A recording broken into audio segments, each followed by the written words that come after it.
Good morning, everyone. My name is XGR, and welcome to the Alphabet Weapon Series. This is episode 6. Today we are working with the Waxwood Bow Staff and the Lance. I do a little bit of flexion test here to show you that the Waxwood Staff actually does flex.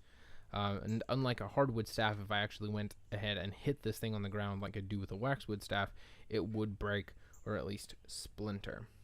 Starting off with a pretty basic strike here, it's a downward strike and then a strike to the side, or that could be paralyzing an arm or moving a weapon out of the way, and then a strike to the side of the head. I'm actually leaning in on that last strike to get a little bit of extra range, so that helps me if somebody steps back or if I just need a little bit of extra range. Now in this second technique, in the more advanced technique, I am taking the weapon across my face, which could be a deflection or it could be a strike in itself. I'm striking down and then strike to the side, and then lastly I'm extending my leg and essentially throwing my opponent over my leg, or just using that leg to sweep them off of their feet.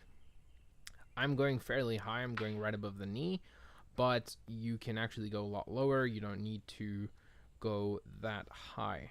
Of course, I'm not kicking for the head, I'm actually kicking for the leg, just to simulate a throw.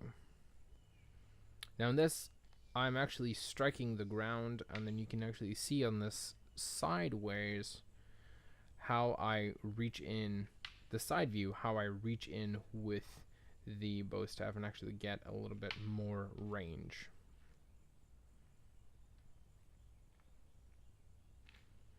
Now, even though I do hit the ground, that's not necessarily something that you have to do. I'm just demonstrating it to demonstrate that I can do that with a waxwood staff. And again, I would not do that with a hardwood staff. Hitting the ground in general just isn't good. It damages your weapons. But with a hardwood staff especially, you will end up breaking it. Moving on to the lance. This is going to be fairly similar. And you'll notice I do have a leg brace on because I managed to re-injure an old injury this weekend, letting that heal up, and so I'm trying not to do too much. Will see that my leg does kind of tend to move a lot whenever I'm doing stuff. It's force of habit.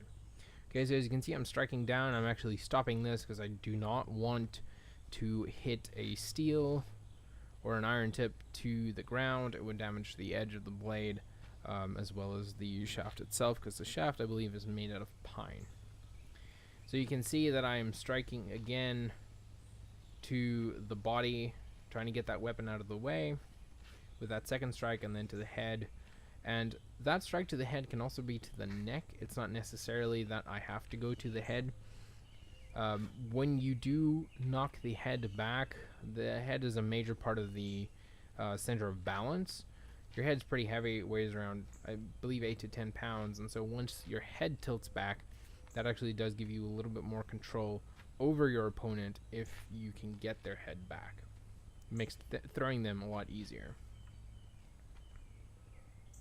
And I just want to thank you guys for coming out and checking out this episode. I will catch you in the next one for episode 7.